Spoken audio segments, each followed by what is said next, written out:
रुख कर लेते हैं उज्जैन का। सीएम डॉक्टर मोहन यादव यहां पर लाइव है। बोले महाकाल महाराज की।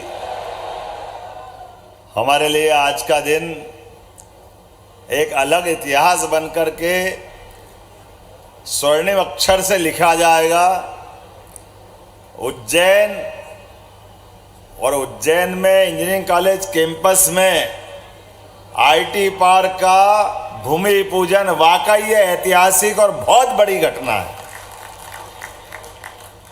लेकिन अभी मंच के ऊपर आज जो साक्षी बन रहे हैं हमारे बाल योगी उमेश नाथ जी महाराज साहब, माननीय सांसद, भारत सरकार, माननीय पहले प्रभारी मंत्री जी का, हमारे प्रभारी मंत्री जी का भी जोरदार अभिनंदन, श्रीमान गौतम टेटवाल जी।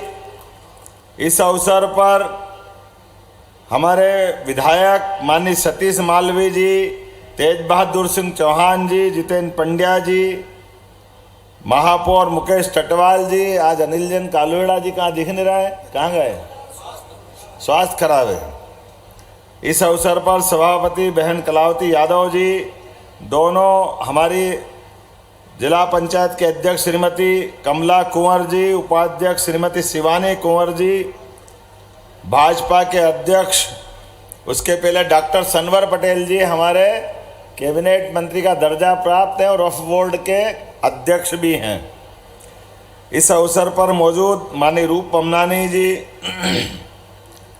हमारे दोनों जिलाध्यक्ष Vivek Joshi ji, Bahadur Singh Bormundla ji, Roop Pamnani ji, EC member professor Suhas S Joshi ji, IIT Indore director Shriman Amitabh Tiwari ji, business head TCS Sanjeev Agrawal ji, India head impact Balkrishna Chawaliya ji, Shri Sanjay Dubey ji, SCS विज्ञान technology, Raghavendra Singh ji, PS industry department, और इस अवसर पर मौजूद आमंत्रित सभी अतिथिगण, प्यारे मित्रों, मैं और आप सब मिलकर के आज जो जिसका मैंने प्रारंभ में बात कही है, समय के साथ बदलते दौर में हमारा पूरा प्रदेश बदल रहा है। यशस्वी प्रधानमंत्री श्रीमान नरेंद्र मोदी जी के नेतृत्व में, उनको धन्यवाद देते हैं नरेंद्र मोदी जी को, जिनके नेतृत्व में पूरा देश बदल करके एक अलग परिवेश के साथ, एक अलग पहचान के साथ सबके सामने अलग प्रकार से खड़ा है।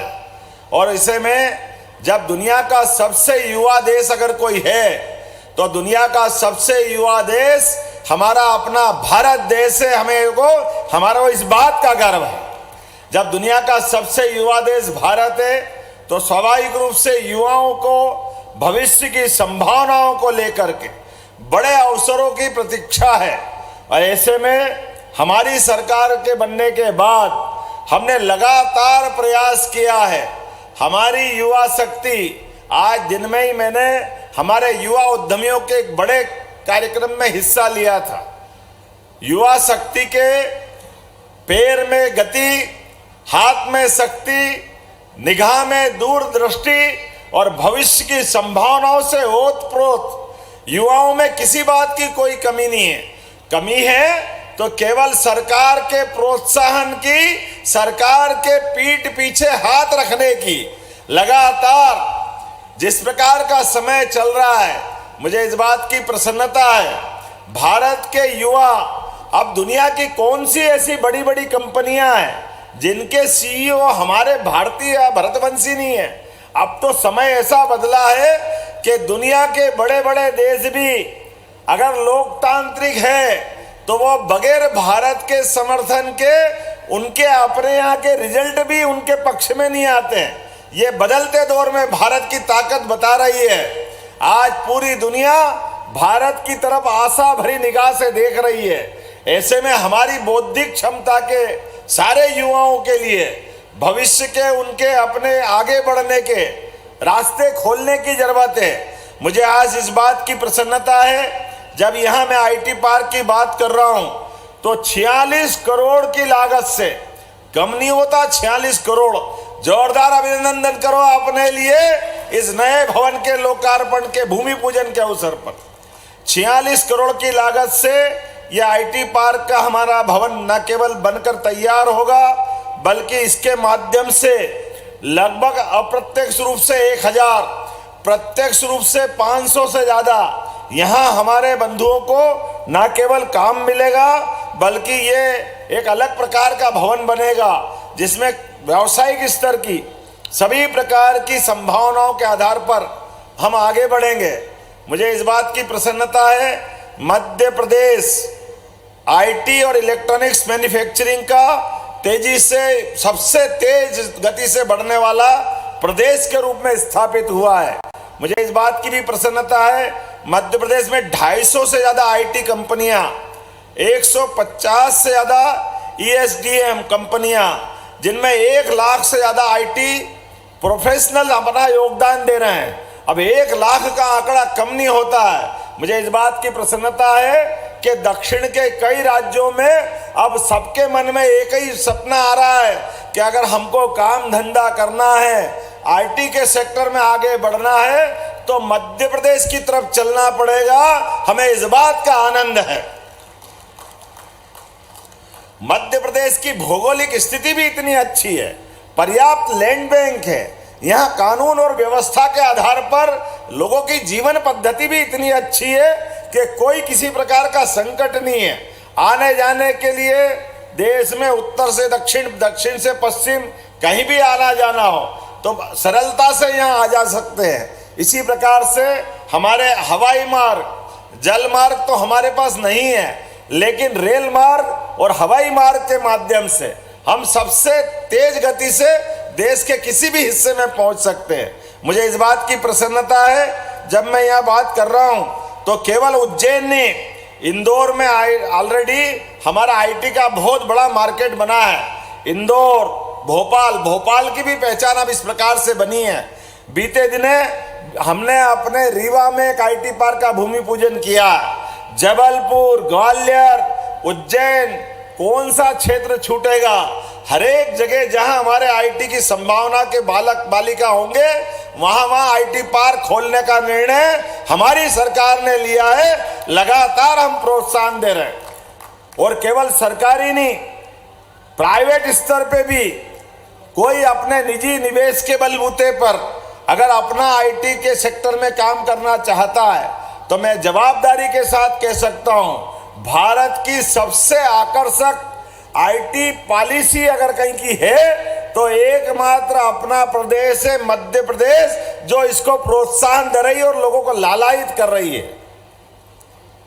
आज जब ये जन कल्याण पर्व के अंदर हम लगातार सिलसिलेवार सौगातें दे रहे हैं, आपकी अपनी सेवा करने वाली सरकार मध्य प्रदेश सरकार, जिसका 1 साल पूरा हुआ, 11 दिसंबर से 26 दिसंबर तक हमने जन कल्याण पर्व मनाते हुए रोज एक नई सौगात, पूरे 15 दिन के पखवाड़े में अलग अलग प्रकार के अलग अलग क्षेत्रों को जोड़ करके रोज सौगात दे रहे हैं। बीते दिन हमने सोलर पार्क की सौगात दी। 17 तारीख के दिन भारत में पहली बार हमारे माननीय प्रधानमंत्री के माध्यम से पार्वती कालीसिंध चंबल योजना का लोकार्पण हुआ। ये नदी जोड़ो अभियान पूरे दुनिया के लिए आश्चर्यचकित कर देने वाली घटना है। लेकिन अब हमने केवल ये सपने की बात नहीं की, इसको हकीकत में मैदान पे उतार के बताया। यशस्वी प्रधानमंत्री ने भी आशीर्वाद दिया। और कैसे आश्चर्य की बात है मित्रों, मैं युवाओं के बीच में ये बात कर सकता हूं, जिस बात को प्रधानमंत्री ने रेखांकित करते हुए कहा कि देखो ये बदलते दौर का समय है। हमारी पार्टी इस बात को लेके चलती है कि देश को अगर आगे बढ़ाना है तो हमारे राज्यों के अंदर परस्पर सामंजस्य बनाना पड़ेगा, एक दूसरे के साथ अपनी कठिनाइयों में सहभागिता बढ़ानी पड़ेगी। अरे पानी जैसे मामले में भी दक्षिण के अंदर तमिलनाडु और आंध्र आपस में युद्ध जैसी स्थिति बन जाती है। कर्नाटक और किसी और राज्य के साथ झगड़ा चलता है। ये स्थिति किसी भी देश को आगे बढ़ने में रोकती है। मैं जवाबदारी के साथ कहना चाहूंगा, इन सारे झगड़े कराने के पीछे अगर कोई पार्टी है, उस पार्टी का नाम कांग्रेस पार्टी, बड़े दुर्भाग्य के साथ कह रहा हूं। अब समय बदल गया है। मैं कांग्रेस के मित्रों से भी कहना चाहता हूं, अब हमको पूरे देश के अंदर जब चुनाव हो तब हम आपस में कुछ भी एक दूसरे के बारे में बोलें, चुनाव लड़े, घमासान करे, जो मर्जी आए होने दे, लेकिन अगर चुनाव हो गया तो सब मिलकर के देश की प्रगति में इकट्ठा होकर आगे बढ़ने की राह पकड़े। अब इस बात का समय और ये देश का युवा इंतजार कर रहा है। अब देश के युवाओं को ये नाटक पसंद नहीं है। सब ये इस बात की राह देख रहे हैं कि जब चुनाव हो तब आप चुनाव की बात कर लो, जब चुनाव नहीं है तो आप सबकी बेहतरी की बात करो।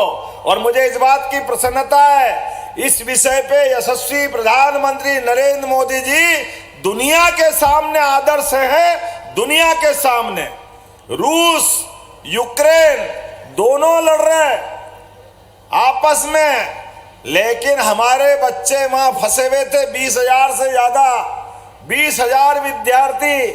ये प्रधानमंत्री नरेंद्र मोदी जी का नेतृत्व था।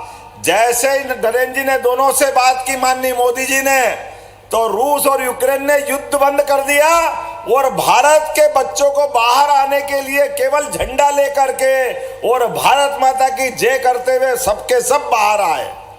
और केवल हमारे नहीं, जब हमारे बच्चे साफ निकल के आ गए तो पीछे पीछे हमारे दुश्मन देश पाकिस्तान वाले भी भारत माता की जय, भारत माता की जय करते करते वो भी बाहर आ गए। और कितना अच्छा लगता है। हम तो कहते भाई, अगर तुमको हमारी भारत माता की जय करते हो तो आओ, हमको तुम्हारा अपने इस पलक पावड़े बिठा के आपका स्वागत करेंगे, अभिनंदन करेंगे। आपसे यही तो चाहिए।